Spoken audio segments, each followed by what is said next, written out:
This is John Lauder, host of The Cheap Seats. Thanks for listening to the following broadcast on Public House Media.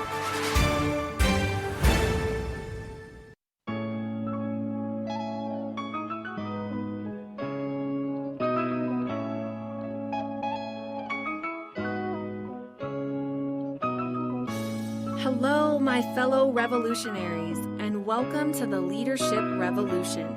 My name is Audrey Prosper.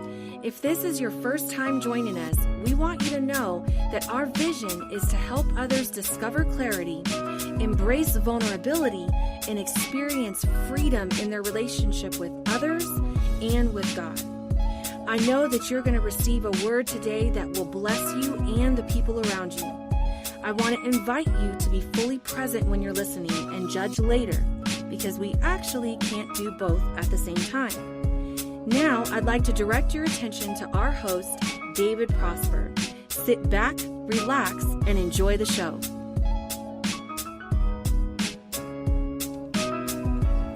Hi, my friend. My name is David. I'm the host of the Leadership Revolution, and I get the privilege to serve you every other week as your guide. If this is your first time listening, I want to say welcome to the revolution, my friend. And if you're hearing this and thinking, oh no, this ain't for me, I really want to encourage you, because if you can influence someone's thinking or behavior, you, my friend, are a leader. And to the rest of my revolutionaries, thank y'all for being creators, trailblazers, and innovators. Our world needs more people like you. We are continuing this Reinventing Yourself series, and we're talking about reinventing yourself as an athlete. And I have one of the best former athletes here in the Colorado Springs area. Her name is Tia Gourth, born in Amarillo, Texas, but spent the majority of her life growing up in various towns in Kansas. She received her BA in elementary education, minoring in leadership at Washburn University in Topeka, Kansas. At Washburn University, she was a member of the women's soccer team, which is Tia's first passion. She received her master's degree in health, physical education, recreation at Emporia State University. Before moving to Colorado, Tia taught fourth grade and was the assistant women's soccer coach at Washburn University. She now lives in Colorado with her husband, Dylan, and 2 Dalmatians for the past year. Tia is currently working as an operational specialist at the U.S. Olympic Committee. She's legit, y'all. She has experience in elementary education, higher education, college athletics, youth sports, health, and fitness. Tia is passionate about challenging herself through personal growth, living a healthy life, traveling outdoor adventures, and creating new family traditions, and encouraging others to start their own journey. Tia was also my classmate in the Leadership Now program back in 2019. And I've known her for a little bit over 6 months, so I know her a lot now. And in the short time, she has been an inspiration to myself and so many others, from starting a book club to becoming my business partner and developing this youth leadership summer camp. Y'all, I'm excited for y'all to hear Tia's story, get to know Tia, and receive some words of wisdom as a transitional athlete from a competing athlete to a training athlete. But before we get started, let's start in prayer. Dear Dad, I want to thank you for this opportunity to use this gift of speech. Let my voice be seeds of inspiration to awaken the places where you want to give your people, to help your people live their best life.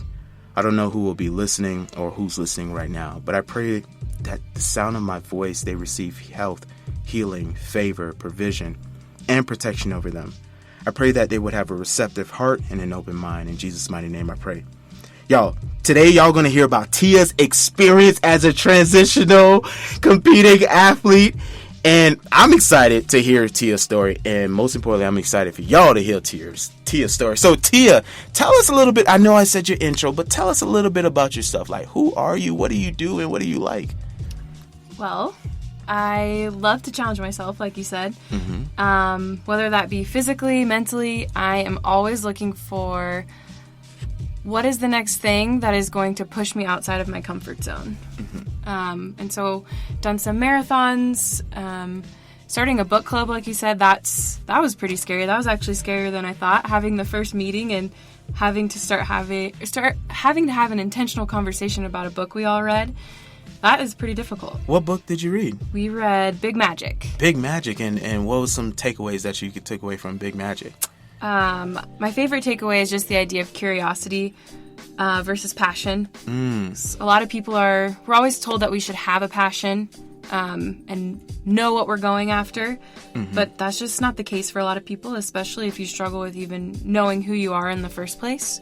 So just the idea of being able to be curious about something and go towards it, and maybe it works out, maybe it doesn't, but it might lead you towards something else that could turn into your passion. So just the idea of being open.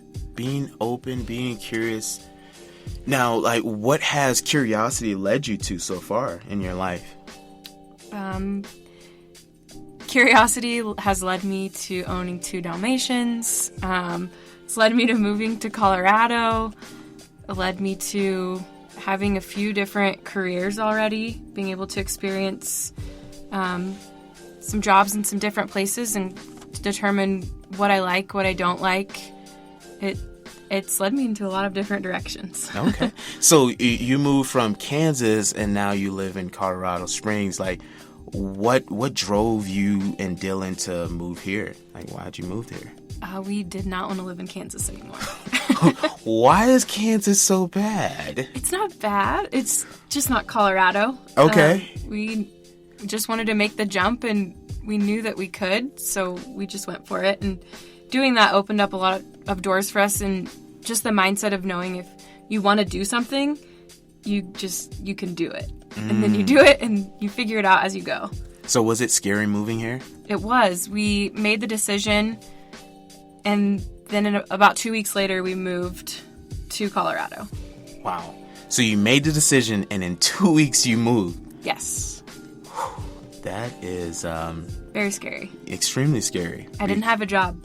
You didn't have a job? I did not. Did you have a place in Colorado Springs before you guys moved there? We did, but we'd never been there before. So we new apartment, knew everything. And you didn't even visit the apartment? We didn't have time.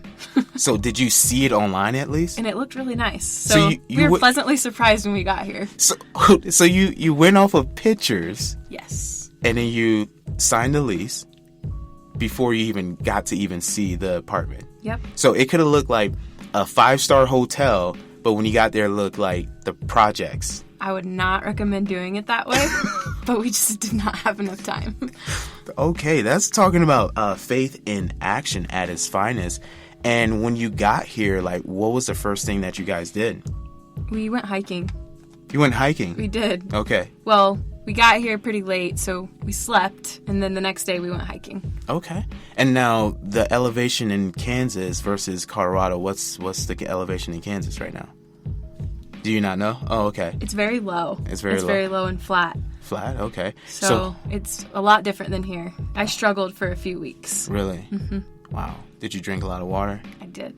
Did you buy the little oxygen mask? I didn't. You didn't buy it? No. Okay. That was the first thing we bought when we got here is we need oxygen. And I'm out of shape. So even at sea level, so being at 6,000 feet from Florida is intense. So you moved from Kansas and you now live in Colorado Springs. You took a leap of faith. You saw some pictures. Y'all saw some pictures and y'all took that leap. Like, oh my God, that's brave. And what's been your experience here so far? Starting with just moving here. Taking that leap of faith and moving here is kind of the mindset that we took into everything that we started to do here. We just decided that if we wanted to do something and we wanted to try something, we could do it because we had experienced moving from one state to the next, and it was difficult and scary, but it all worked out because we tried. So everything that we did, we just went into it with a mindset that we can at least try. Mm-hmm. Wow. We can at least try. And if you fail, then you learn from your mistakes, and then you just continue moving forward. Now, I mentioned in your intro that you used to play soccer for Washburn, right? And what was that experience like being an athlete? What division was it too? Washburn University is a Division II school, and it was a great experience for me at Washburn because I was able to get a full experience versus just an athlete-focused experience. I was able to be involved on campus a lot more than I had even anticipated. But being an athlete is all I had ever known. And so that was definitely my main focus, was being the best soccer player that I could be. All right. And how did your team do in the 4 or 5 years that you were there? I was there for 4 years, and we did not always have the best years. And so we struggled as a team, but definitely learned a lot through the adversity of that. And if I could go back, I would give myself a different mindset of gratitude, being grateful for all of the moments that I'm getting versus being frustrated with them. So that's the advice that I'd love to give, that no matter how your team is doing, you won't get to play forever. And so just be in the moment as much as you can and be grateful for those moments, because they are going to be some of the best moments of your life, even if your team is winning or losing. Wow, you said something that's powerful, that everything has an expiration date. And when we go grocery shopping, we look at the label, like it has an expiration date or a use by date. And then you said something about memories, that every moment we have becomes a memory that we remember. So that is powerful. Now, you played soccer for 4 years. You guys had your ups and downs. You learned from your adversity. And if you would change anything, it would be, having more gratitude and knowing that there's going to come a time that you're no longer going to play. So now you are no longer playing soccer. Like, what are you currently doing as a former athlete? I am running in the craziest races that I can to keep myself busy and to keep myself training and just to reach for more. Mostly just competing against myself at this point. Okay, so competing against yourself. What races do you have any upcoming races right now? The biggest upcoming race that I have, my husband and I are going to do the Pikes Peak Marathon. So we're going to run up Pikes Peak and then run back down. So for those who are not in Colorado Springs, who do not know what Pikes Peak is, what is the elevation of Pikes Peak? I think it's like 14,000 feet. Yes, it's a 14er, and it's going to be tough.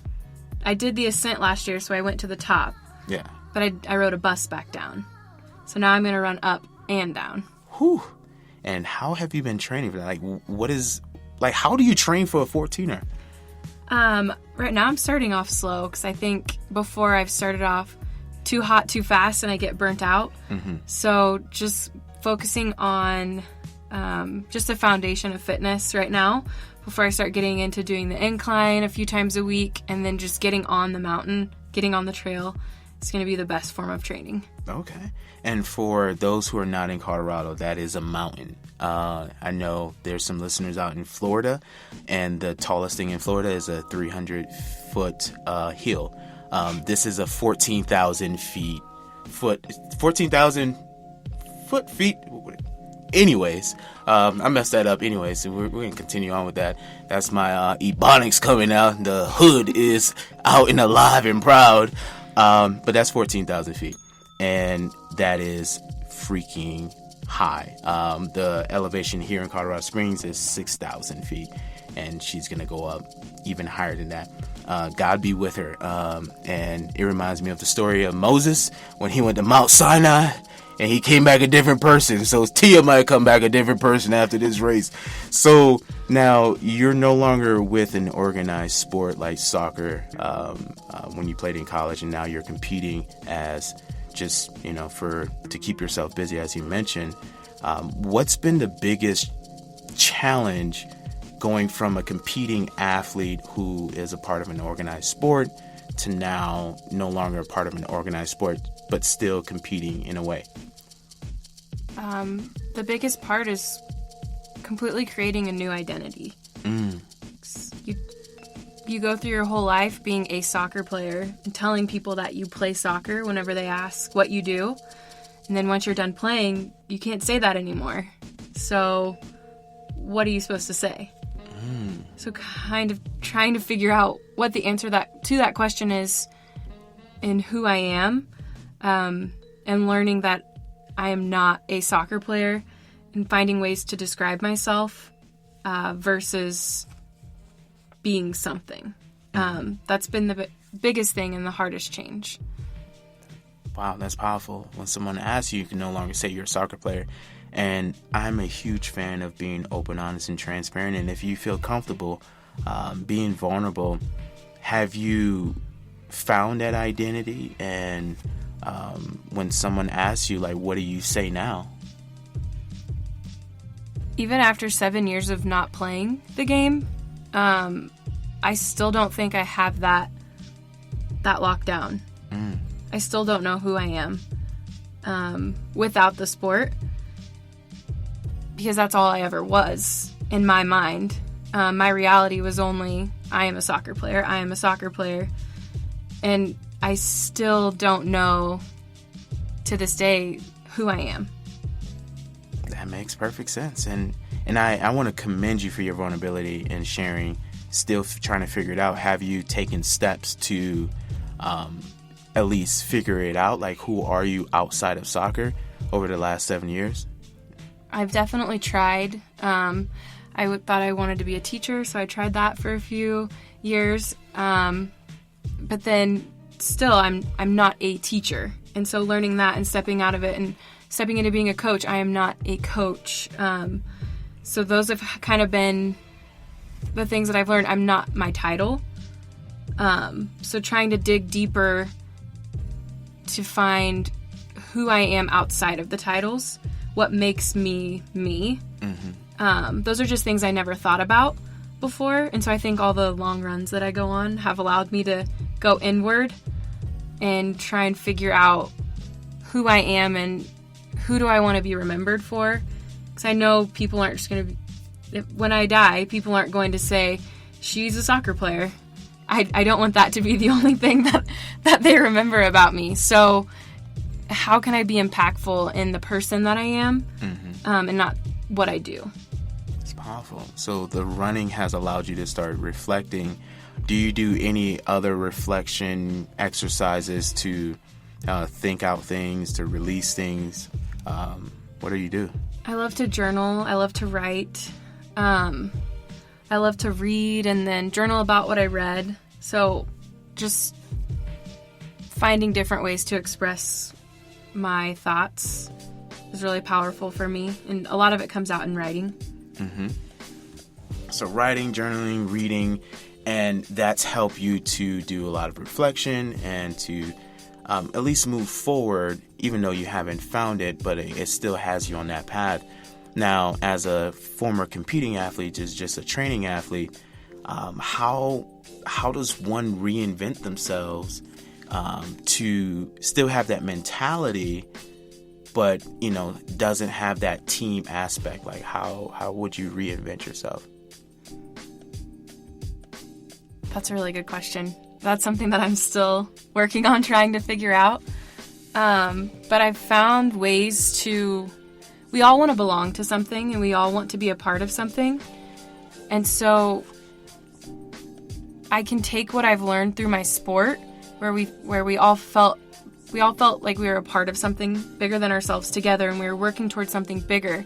So taking that idea and creating a place where people belong, and where their voice is heard, and where they can feel like they're a part of something bigger than themselves, and they're working together with people to reach a goal. That idea excites me, thinking about creating something where people have that opportunity. Because it doesn't have to end when your career ends. You can transfer that into something else to make an impact in the world. So you're talking about creating an environment where people feel like they belong. Like, is there any ideas of creating something that athletes can feel that they belong? Are you trying to create a space? Like, what's an idea of creating that space? I think as an athlete who has been through the experience of transitioning out of your sport, I have an opportunity and also a responsibility to open that door. And I think it would be really powerful if former athletes came together and shared their experiences, because we only hear about, a lot of times, we hear about the struggles sometimes, but most of the time we hear about the victories and the triumphs and the gold medals. We hear about all the good things that happen, but we don't hear about what's going on behind the scenes. A lot of athletes struggle with all of the expectations and the pressure, and then when that's all over, you struggle even more.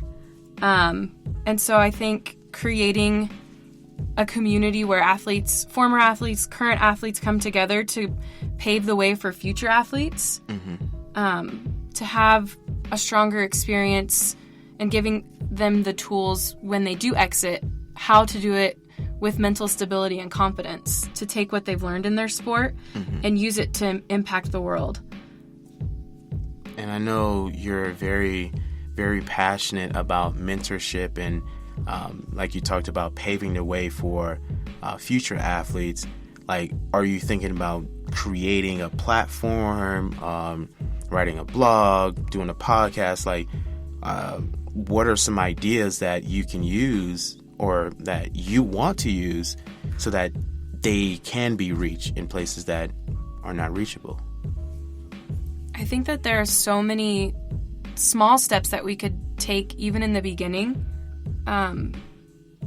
to create more of an awareness and create a place for action to start happening, whether that happened with an online community, partnering with mental health professionals, creating a podcast where athletes' voices can be heard, creating a program where we set the expectations for what mental health looks like for athletes while they're in the game, and then be that support to help them transition out. I think there are so many things that we could do when we come together that would not only help athletes, but people who never played sports could still learn from the experiences that others have. I just think it's another way for everyone to learn from each other.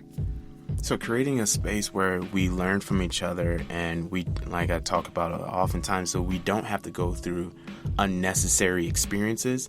And that's why I believe you started this book club, is to learn from people who have done it before, so you can follow in their step and that the learning curve goes to your favor. And I think it's phenomenal that you know, oftentimes athletes just, it's more individualized and they're just thinking about themselves. How can they get ahead? But you've experienced what you've experienced, you know, no longer competing and understanding what effects that had on you with the identity, the depression, and all those things that you faced, and not wanting somebody else to essentially experience those same things, and in creating something that they don't have to experience. And you talked about having a space where they felt like they belong. I think that's very commendable. Like, is there anything in the near future for you to create that? I mean, ideally, I would really like to start that. It's something that I've thought about for a long time, and kind of my curiosity has led me to potentially start developing a passion for being the one that creates that space. Because I know people are asking for it. It's just going to take one person to step up and make the connection for everything to get going. So now my question is that one person to step up, is it you? I'm doing everything I can. Awesome. And there's a book that I read, it talked about the easiest thing for us to do is to react. The second easiest thing for us to do is to respond. And the hardest thing for us to do is to take initiative. And just being curious, like you talked about, and trying to find a space or a platform where others can feel that they belong. Now, it makes me curious because you've said the word curious a number of times. What is your favorite word? Because I think our listeners want to understand Tia a little bit more, because when you talked about, you know, reinventing yourself as an athlete, what is Tia's favorite word? I feel like maybe a few weeks ago I would have given you a different answer. Okay. But my favorite word right now is curiosity. Curiosity. Why is that? I've struggled so long with feeling like I should know what I'm passionate about already. I should already know what I'm supposed to be doing. I should already be here, and I should have already checked off all these boxes. So the idea of being curious inspires me and excites me about the potential of actually discovering myself and new passions that I didn't even know I had. So would curiosity be the same thing as having an open mind to different possibilities? I think so. Okay. All right. And what fills your bucket? Like, think about this as, you have an empty bucket, and what fills your emotional, spiritual bucket that lights you up? I love to challenge myself. I love to challenge myself to grow, but I also really love contributing to others' growth. And I know that that's not possible without first growing myself. I just love to see people realize their potential and then put it into action. So what are you currently doing to challenge yourself to grow? I'm training for some crazy races this year, pushing myself outside of my comfort zone. Say what? And right now I am really focusing on creating something for athletes and pushing myself outside of my comfort zone by actually taking action. For so long I've had so many thoughts inside of my head that I've never actually shared with anyone. And so taking the steps to put things into action is definitely outside of my comfort zone. That is huge right there. John Maxwell often talks about, in order to lead anyone else, we have to first lead ourselves. And there's a quote, I may butcher this: a dream without a goal is just a wish or daydream. A dream without action is a nightmare. So you're talking about not just having these ideas of what you can do and who you can help, but actually exercising those things and talking about them out loud. Because it's one thing to have things in our brain and to journal it, but it's another thing to communicate it to another living body and see their expression or their reaction about our idea. So your experience, what have you experienced when you shared your idea with the people around you? I have experienced the feeling of taking an idea and making it a reality. Everything always starts with an idea, and I think we forget that. We look at people's success and we think it just happened. And I definitely feel that, and that's where comparison comes in, and you start just looking at everyone else's life and how successful they are and how it just feels like it just happened for them.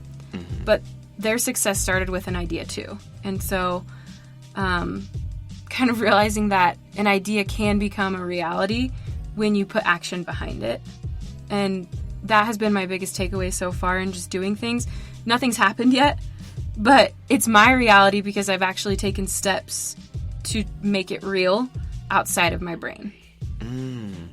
There's a recent exercise that I believe that you've been doing for the last couple of weeks, growing a couple of different herbs and planting something. Talk to me about that and how it would correlate to an idea starting to manifest. Yeah, so I'm growing 5 different herbs. Only 3 of them have sprouted. So still waiting on basil and thyme. Thyme's just taking its time. I see what you did there. That was a pun. She's a poet and she didn't know it. But I've been watering them. At first I was watering them a little too much, and I think they're drowning. It is dry in Colorado Springs. It is, but they got a little bit too much water at the beginning. Oh, okay. Making sure that they had enough light, speaking life into them. What are some things you would say to your plant? Tell them that they're powerful. Powerful? What they're else? growing. They're growing? You can do this. You can do it! Everything you got! But it's been really cool to see them start sprouting kind of at the same time that I've taken an idea and watered it and let it start sprouting. I've allowed it to have life, because otherwise it's just been trapped in the soil. So it's been really, really cool to see. Right now the plants are literally growing and reaching towards the window, and I turn them and so they can get another angle of light, and they just continue to reach towards the sun. So So that's an interesting philosophical thing. No matter it was reaching towards the light, and then you turn them, and then they continue to reach toward the light. Could it be the same thing? We're constantly reaching for the light that gives us the hope to turn our ideas into the realities in which we live. I think that's exactly right. Yeah, that's pretty dope. That's pretty dope. So that's powerful. Now, I think our listeners want to get to know Tia a little bit more. So I'm going to ask some off the wall questions, and I hope you feel comfortable enough to share. I'll do my best. All right, thank you. On a scale of 1 to 10, how weird are you? Well, I would like to say that I'm a 10. A 10? Because 10 being like super weird, clown weird, and 1 being like not weird at all. It's like, well, 1 would probably be just like trying to fit in with everyone else. And I think 10, you could probably trade it off of being authentic. Because the weirdest people are the most authentic. That is very true. And so I am striving to be a 10 because I know I'm weird. But I don't probably always show how weird I am. I usually am more quiet until you ask me to get involved, and then you might see how weird I am. But I think on that scale, I want to reach for the 10 and be as weird as I can. Because that's just being the most authentic that you can be. Okay. And I know we had our team meeting this past weekend, and one of the exercises we did was the crazy bone. And you say you're striving to be a 10. How was that experience? Talk to us about the crazy bone experience. Like, what did we do, and how did it feel? It was very uncomfortable. It was really fast, too. We had to, shake out our bones and then dance within a matter of seconds. And I don't even like dancing by myself because that's just level 10 weird, how I dance. And so showing people how weird my dancing is a little uncomfortable. But I think I'll get there of being able to express that. You said you're striving toward 10 to be weird. Yeah, so I guess people just have to see my weird dance moves. Hey, just stay in the pocket. You can get some good dance moves from Step It Up or Hitch. Stay in the pocket. Yeah, and eat some pizza. Eat some pizza, there you go. And being weird, I truly believe that's a really cool thing. It's being authentic, like you said, and being who you are. And nowadays, we have more than ever, especially with social media, people post their highlights, and we have this need of social acceptance, and it causes us to be who we're really not. And I believe that everyone wants to be comfortable enough, or we can take off the mask and be weird, right? I know our listeners can't see me right now, but my hair is dyed. The top of my head is dyed, and then the bottom of my beard is dyed as well. And that's weird as heck, right? It's like, who is this guy? And the reason why I dyed my beard was because somebody told me my hair looks like a sunset. And I was like, my hair looks like a sunset. I want my beard to look like a sunrise. So that's weird as heck. And I truly believe we're not created to fit in. We're created to stand out, because all of us have a unique DNA and a different fingerprint. So we're not created to fit in. Now, what is Tia not very good at? A weird thing that I'm not very good at is watching movies. You don't want to watch movies with me. Tell me more. I can't stop asking questions, and I want to figure out the entire movie before it happens. Oh my gosh. She sounds like my wife. It's terrible. Yes. And I also can't just watch the movie. I have to be doing something else. So I don't think anyone enjoys watching a movie with me, because I'm not even enjoying it. So I'm not good at watching movies. Sounds like Audrey. We could be watching the movie the first time for both of us, and she'll be asking me questions. That's what I do. About the movie. It's like, we're watching the same thing. I haven't seen anything. I don't know. But if you sit long enough, I'm sure your question is gonna get answered. And moving while not watching movies. I think that's the multitasker in you. That's interesting, because wow, you asked a lot of questions. Like, what are some questions you asked? Why do you think they're doing that? What do you think's going to happen next? Oh, are they going to be okay? So what's your favorite genre? Like scary, comedy? I like anything. Okay. I don't really love horror movies. Those are the worst, too, especially anything suspenseful, because I'm asking questions every 2 seconds. I'm pretty sure the soundtrack tells you what's going to happen. Like, dun, dun, dun, dun, and then you usually see that one person like, ah! And then, just like, all right, you're going to be the first one killed because you fell on the ground, and you decided to stay on the ground. Or I do that, too. I tell everyone else what's going to happen. That is true. You sound like, like my family members too. When we would watch scary movies and they would yell at the TV and they're like, "Get up, girl, run! You're gonna die!" It's just like, they can't hear you in the screen, so the yelling is unnecessary. Like, look at her, she gonna die. So, and that's why we stopped going to movies. And when Netflix came out, it was a phenomenal thing for our family outings because we watch it in the comfort of our own home, and I wasn't embarrassed as a youth. So now, if someone is trying to get connected with you, Tia, where can they find you? I have Instagram and Facebook, but right now I don't have them. So I'm taking a little break. Okay. But I will be back on Instagram very soon. Okay, so they can find you on Instagram. Is there a name to find you? At Tia Gourth. At Tia Gourth. And you said what else? So Instagram, Facebook. At Tia Gourth. Okay. And I want to thank you so much for coming on the show. I know I casted the vision earlier on last year, and you're just like, yeah, okay, we'll see where it goes. But like you talked about, taking that idea and making it a reality, and you showed up today. So I am extremely grateful that you have blessed us on the Leadership Revolution and talking about how to reinvent yourself as an athlete, a competing athlete, and to from a competing athlete to just a training athlete, and then things that you're doing right now and things that you're thinking of creating that platform for athletes who are going through the same transition that you've went through, so they don't feel alone and that they don't experience the same things you experience, but most importantly, that they have resources like you talked about so that they are more successful on the other end versus attaching themselves to who they used to be versus who they currently are, because I think that is extremely tough. Being a former athlete myself, being a football player, I have a lot of friends who still talk about the glory days in high school, and we already graduated college. Those days are long behind. That's history books. What are we currently doing, like you talked about, to make an impact in the lives that we get to serve? So thank you again so much for blessing us on the Leadership Revolution. Thank you for having me. Awesome. So let's close out in prayer.